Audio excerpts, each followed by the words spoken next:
This video is going to be for the shin. So we're calling it a shin massage.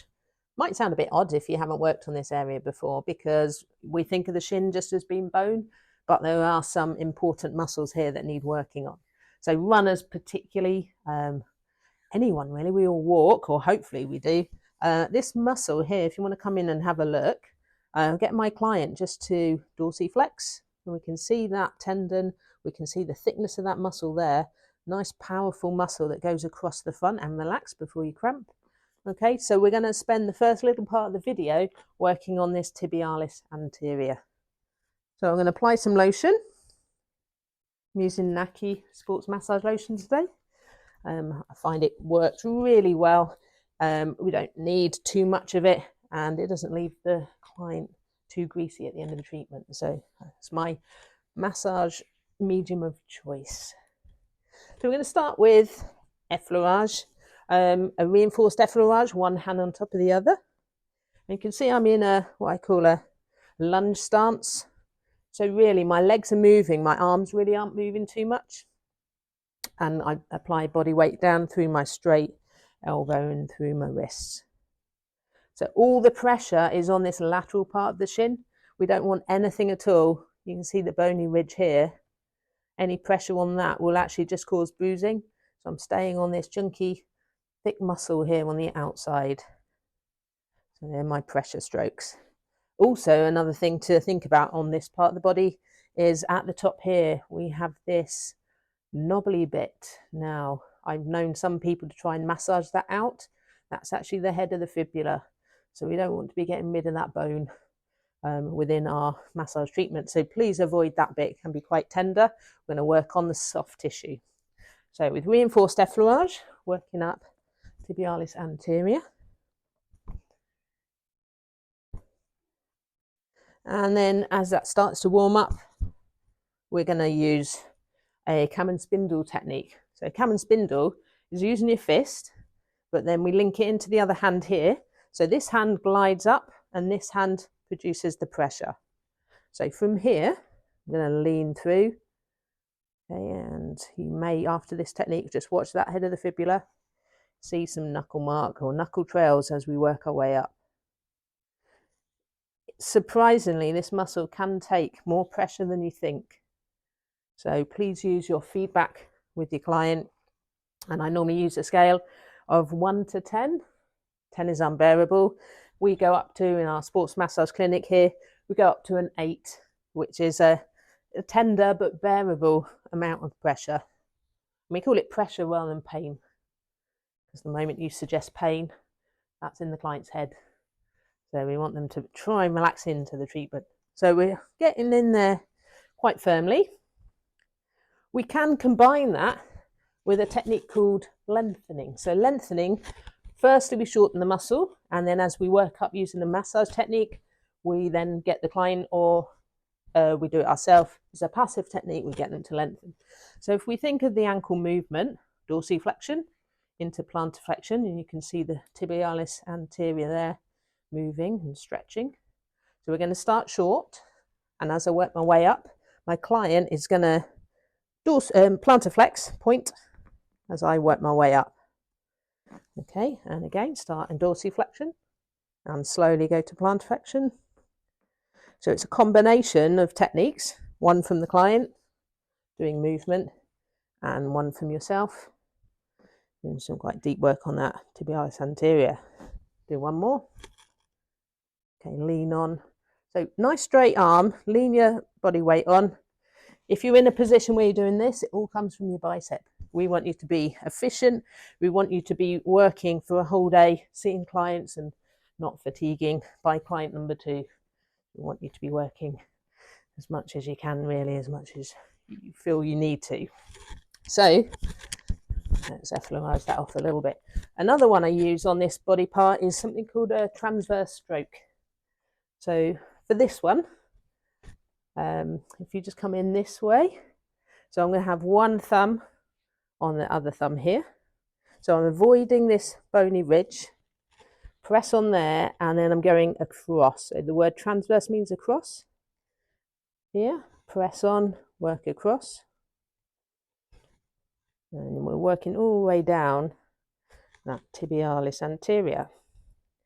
A little bit further around the corner, we've got a peroneus longus muscle. Okay, so you might actually get onto that as well if you feel it flicking over. I'm getting a little bit further round into the everters. But as we get lower down, it becomes more tendony at the bottom and crosses the ankle. So I would say just working on this 2/3. We can go down there a few times, just trying to soften that muscle up.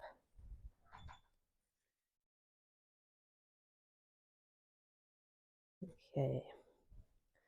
So after any deep work, soothe off, just go through a combination of different techniques, and I'm starting to feel the warmth, starting to see some erythema coming through.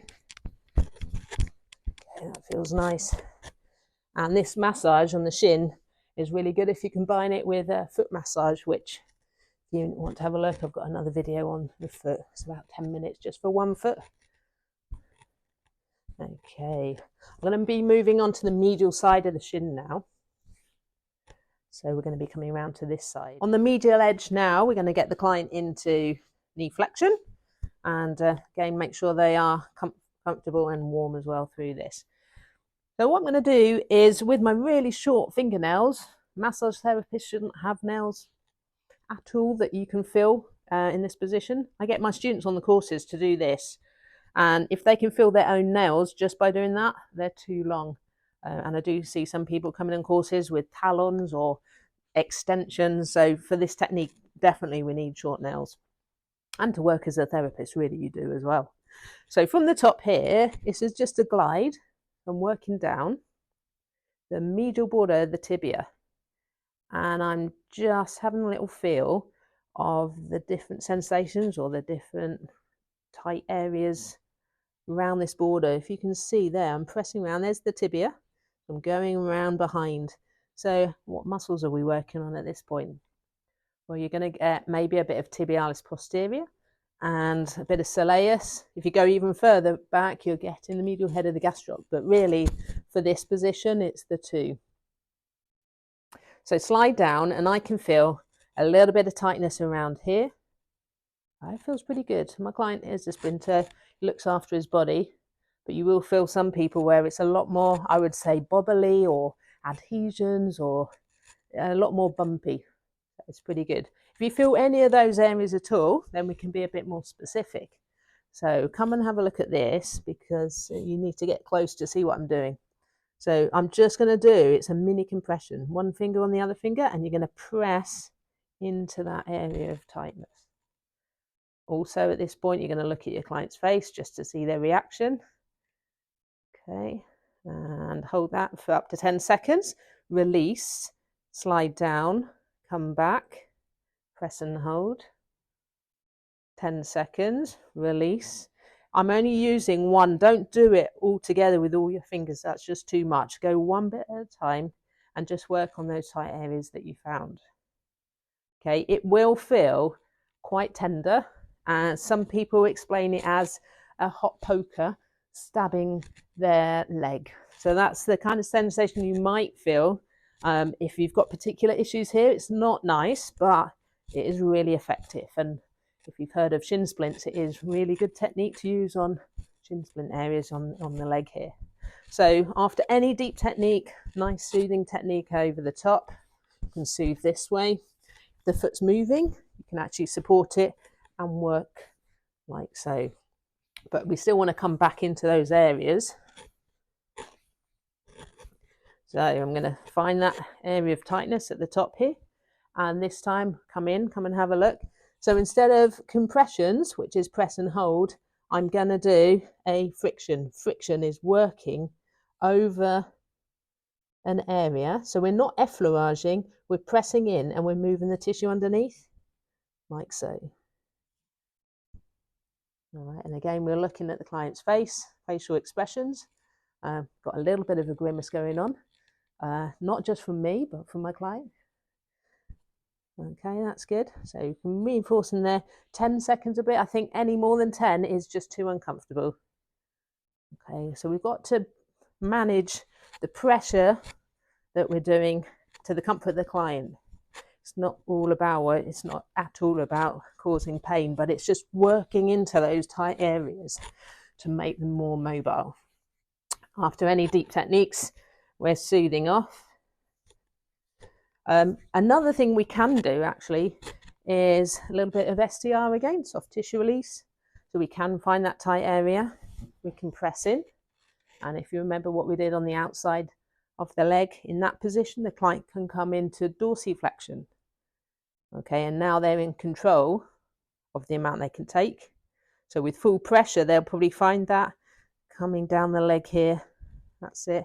I can press again. They go into dorsiflexion. That's great. And relax. Again, they're thinking about this movement now.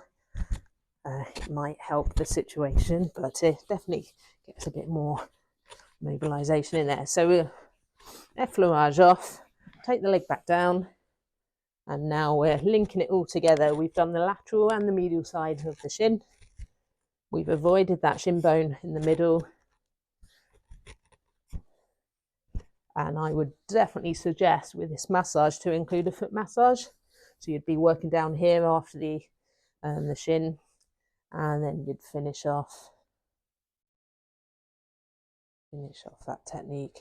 Also combine it with calf. So that whole lower leg together would be one great treatment.